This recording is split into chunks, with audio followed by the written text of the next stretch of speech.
What's good, yo? It's your boy Havoc. Final round. We got a great matchup coming this weekend. Jaron boots Ennis versus Thomas Dulorme. If you guys don't know who Boots is, you guys tune in this weekend. I think this guy's the real deal. I may be wrong.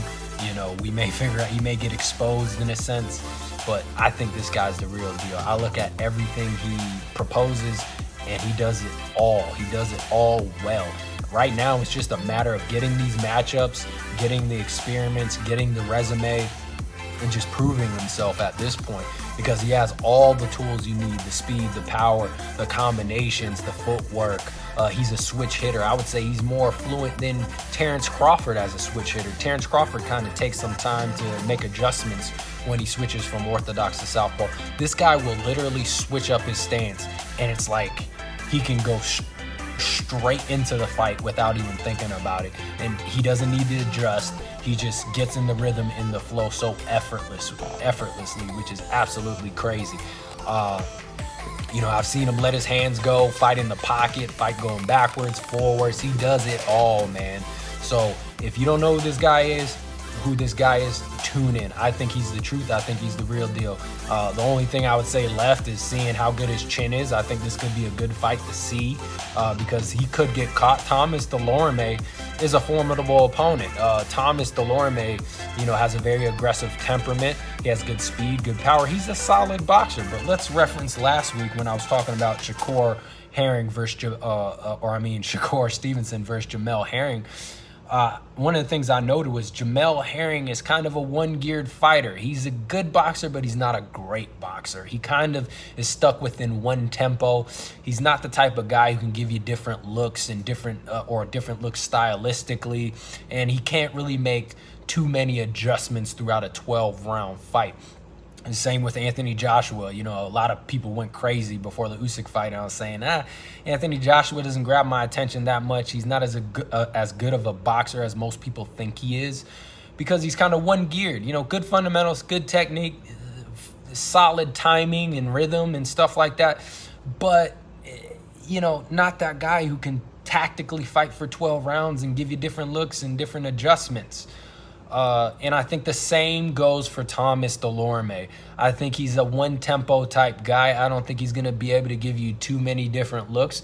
But that being said, formidable opponent, good speed, good power. He's faced some good opposition throughout his career. So it'll be a very interesting matchup and a great test for Boots. So I'm going to make a prediction, and I'm going to talk about what each fighter needs to do, in my opinion. And let's take this, you guys. For Thomas Dulorme, I think he could be significantly better as a fighter. And I think if he did two things, or at least one out of these two things, more so one of the things I'm about to mention than the other. But what he needs to do in this fight, I think he needs to slow it down. He kind of has like this amateur. I'm not calling him an amateur, okay? I want to be careful about it. I'm not calling Thomas Dulorme an amateur, but he kind of has like this amateurish mentality when he steps in the ring. You know, you think about a structure of an amateur bout. It's three-minute rounds, right? It's a sprint. You don't have much time to really prove yourself or set anything up. You got to prove yourself to the judges in a small time frame, or get a knockout or a TKO. And that's kind of how Thomas Dulorme approaches a fight. He'll go out the first round and he'll show his whole hand. I mean, he's throwing combinations the first round. He's getting after you. I've seen him throw multiple overhand rights in the first round. And my issue with that is you have to have some sort of structure or foundation to set that aggression and that temperament up, okay? Because you can't just go in there and show your hand in the first round and expect, when you go up against great fighters, to last 12 rounds or win those big fights. You know, Thomas Dulorme, I would say he needs to be a little bit more patient. He needs to work behind his jab. That's one way he can do that. Be active, but work behind your jab. Set things up. You know, if you want to be aggressive, that's fine. He's somewhat of a pressure fighter, not in the sense that he'll cut off the ring, but he likes to nip at your toes. He likes to stay in front of you, and he likes to engage, and he likes to draw you into a fight in the pocket. And that's not bad. He does that pretty well, but you got to set up for those later rounds as well. So the beautiful thing, it's okay to be a one-geared fighter, right? Or a one-tempo type guy, because I would bring up a name as much as people may disagree. Errol Spence. I believe Errol Spence is somewhat of a one-geared fighter, but he's a really good gear. Errol Spence still sets things up for the later rounds. He likes to be aggressive. He likes to put pressure. But what does he do? He cuts off the ring. That's exponentially going to wear you down. That gives him the ability to set up punches, to make you a little bit more predictable, and to walk you into shots. It's going to put a lot of mental pressure as well on his opponent. It's going to wear the opponent down as the fight goes on. And then you can set up those shots for later. Another thing, so that's one thing I would suggest that Thomas Dulorme do. Will he do it? No, I don't think he will. But this is the one thing, if he's not going to cut off the ring, what he should do. He should attack the body consistently. One simple thing, if you're a one-geared fighter, you can do to make things, okay, so you don't have the sophisticated strategic game plan, but at least you're doing something to set yourself up for the later rounds. Attack the body consistently. Thomas Dulorme has shown the ability. He can attack the body very effectively. I've seen him rip combinations and hooks to the body. I've seen him throw his jab to the body multiple times, but it's never consistent. If he can just do that, he can make this fight very interesting. He can make it very competitive and maybe take this young prospect to a place he's never been before. And Thomas Dulorme has experience. Maybe he can dog this fight out, but he would need to go to the body consistently. If he doesn't do that, then he stands no chance. So Thomas Dulorme, I would say, instead of coming out guns blazing, setting a relentless tempo like he likes to, and showing all his cards, come out, be a little bit more patient, work behind your jab. That's how you can be proactive. I would suggest cutting off the ring. Most likely he's not going to do that, but establish your jab, upstairs, downstairs, establish a body attack, and then slowly start to pick up the tempo, and then let your hands go like you like to, and put your aggression and that fast tempo in the later rounds. And if you attack down to the body, eventually those hands will fall, they will drop, your opponent will slow down, and this is a guy you definitely want to slow down because he has phenomenal footwork. He can box circles around you for 12 rounds if he wants to. That's what you need to do if you're Thomas Dulorme. Be patient, establish a body attack, work behind your jab, especially in the early rounds. Make sure you get that jab down to the body, and then slowly start to pick up the tempo, and then drag Ennis drag Boots into a dog fight where you like to be, where you want to let your hands go in the pocket and throw down. That's what you need to do if you're Thomas Dulorme. Now, if you're Boots Ennis, the way I would approach this is the thing. Ennis can do whatever he wants. He can do, this is going to be, to me, very reminiscent of the fight last week. You have a young up-and-coming prospect against a seasoned type of vet type guy. Both are one-geared fighters, and you have these very dynamic young prospects they're going up against. I think it might look the same, maybe even worse in terms of what could happen for the vet in these circumstances, because for Ennis, he's so dynamic. He can do so much. I think he can go 12 rounds. He can box circles if he wants to, or he can look for the KO or TKO in the early rounds to mid to late. Whatever he wants to do, I think Ennis can do. If he wants to fight forward, if he wants to fight going backward, if he wants to change it up, going back and forth throughout the fight, all that is available to him. But if I'm Ennis, what I would do to make this fight a little bit easy, because you're still a prospect, you got a lot of fights ahead of you, you want to save yourself up, not take too much punishment, let Dulorme come out and set that ridiculous tempo. Let him come out and show his cards. Let him blow his load for about 3-4 rounds. But in that process, Dulorme gets a little greedy.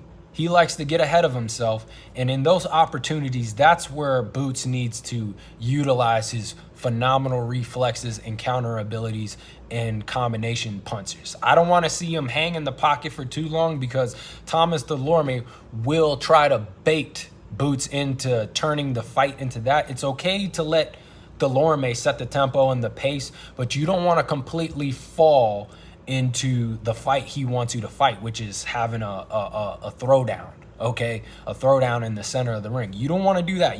So if you're Boots, you know this guy's going to be aggressive. You know he's going to come out hot. You know he's going to throw his load. You know he's going to try to keep this relentless tempo and pace and pressure. Punish him, okay? Every time he comes in and he gets greedy, counter him. Throw your combinations, and he's quick enough to throw combinations, get in, get out, okay? And punish him in those first few rounds, okay? And then as he starts to wear down, and make sure, before I get into the next phase, make sure you're ripping combinations to the body. So, okay, this guy, he's going to want to come out. He's going to come out fast. He's going to want to throw anything. He's going to draw you into a dogfight. And that's one thing I notice about Boots. He likes to throw down in the pocket sometimes. So this could be a banger. It could possibly be a banger. But this wouldn't be the approach I would take if I was Boots. He needs to be disciplined. Okay, he needs to be disciplined because Dulorme is dangerous. So when he gets in that pocket, or when he's going to let his hands go in combinations and try to counter Dulorme when he gets very aggressive, he needs to get in and out, but make sure he's ripping down to the body as well. That's going to exponentially slow down Thomas Dulorme for the fight. So he's going to come in, be aggressive. He's going to get punished. He's going to get counter. And then on top of that, he's going to take some body shots. And then if you're Boots, shoot that jab, work it upstairs, downstairs. I've seen Boots. He can strategically fight for 12 rounds. I see him. I love that he throws a body attack. That's a good sign that he's going to be a fighter to contend with, that he keeps a consistent body attack with his jab and with combinations throughout each round. So, Boots, okay, you got him slowing down. He's slowed down for the, into the fourth rounds. You punish him. And now you start to dictate the tempo and the pace. Now you bring the fight to him. Or if you want to get a KO, bring the fight to him. Start picking them apart, switching up stances, fighting inside, outside, constantly changing up your looks. That's one of the things I love about Boots is he's able to change up his looks. He keep a high guard. He'll go into Philly shell, keep a mid guard. He'll drop his hands out times, and then you multiply that by 2, he can do that all in the southpaw stance as well. So I want to say, if I'm in the ear of Boots, or if I'm Boots, I'm going to start picking up the tempo around that 4 to 6 round range, and I'm going to start picking this dude apart, letting my hands go, and I'm going to go for the kill and dropping bombs on him and combos and punches and bunches. He's very reminiscent of Lomachenko, to where he hits you and you can't hit him back, and he's just overwhelming you with combinations. And also very reminiscent of Pretty Boy Floyd when he was a knockout artist, a TKO artist. Whether y'all believe that or not, go look it up. But the type of fighter who he's at your feet putting pressure, not necessarily cutting off the ring, but he's at your feet putting pressure, hitting you and making you miss, and you're just getting hit and there's nothing you can do, and you throw your hands up like shit. Either I bow out and I quit, no mas, or I just get TKO'd or knocked out eventually. And I think it's going to look like that. And I'm not going to pick a round range to where I think Boots can knock this guy out, because I think it can happen at any points of the fight. I think it can happen in the early rounds. I think it can happen in the mid rounds. I think it can happen in the later rounds. I think it can happen in the early rounds because I think Dulorme is going to get a little greedy. He's going to walk in and get caught with combinations and shots. Or it can happen in the mid rounds to where Dulorme gets a little winded. He throws his load out there, and then Boots starts to pick up the tempo and picks him apart. And I think it can happen in the later rounds if Boots decides to be very, very patient, and then later on decides to pick up the pace. And I think he'll be able to get a TKO in the later rounds because he'll set up a good body attack. So I have Boots by KO or TKO anywhere from rounds 1 through 12. I know that's not a very specific prediction, but I genuinely believe that it can come at any point of the fight. So, yeah, tell me what you guys think. Comment below, like the video, subscribe. We're building this channel. I hope you join the family. Who do you think's going to win? Do you think Boots is the truth? Do you think that this is a good test for him? Do you think he's going to be a force to be reckoned with? Do you think Dulorme is going to win? What do you think Boots' weaknesses are? I really think this guy is going to be an issue for a lot of fighters in the future. I think he's going to be, he can possibly have success in multiple divisions. I would love to see him. Obviously, he needs to build the resume and get the experience before we can even entertain this. But This is the type of guy I think that could give Canelo lots of problems. A type of fighter like this. But once again, he needs to build that resume and experience. And even then, by the time he does build that resume and experience, I don't know if Canelo will even still be fighting by then. But who knows? Crazy shit happens. Maybe a fight does manifest somehow. And I think he can blow up. I think he can get pretty big. Boots is a pretty big dude for his division. So I like this guy. I think he's the truth. I think he's a prospect. Obviously, we need to see what type of chin he has, and we need to see him when he's up against when there's good resistance and controversy. But he has all the tools, you guys, all the tools. I look at a fighter, and there's nothing I see missing. Don't get me wrong. We've seen this before. We've seen guys who had it all the attributes, all the skills, all the talent, like Adrian Broner. Had it all, just didn't have the mentality and the discipline. And you can have it all, but if you don't have the mentality and the discipline, you start going up in the ranks, it's not gonna matter. It's not gonna matter. So I don't think that's Boots. I don't pay attention to his like social media profiles or what he does outside the ring, so I couldn't tell you. But if this guy has the discipline and has the work ethic and the right mentality, he's going to be a pound for pound great fighter in my opinion. And until he gets exposed, I don't see it. I don't see him having any issues. Hell, I think he would be a handful for Terrence Crawford in the future. I think he would be a handful for Errol Spence. I think he would be a handful for anybody. But there's some fights he needs to take before he gets on that level. Some fights he needs to take, but he may feel he's ready for that now. This performance will give us a good insight to where he's at. Thomas Dulorme, like I said, is a good fighter, and he's game, and he has speed and power, and he will throw down, and he will have some aggression. So this will be a very good test for him. I know Terrence Crawford fought Thomas Dulorme, and he knocked him out, or TKO him, whichever one it was. And so this will be very interesting. So get at me, you guys. This is your boy Havoc with Final Round. Stay safe. Have a good weekend.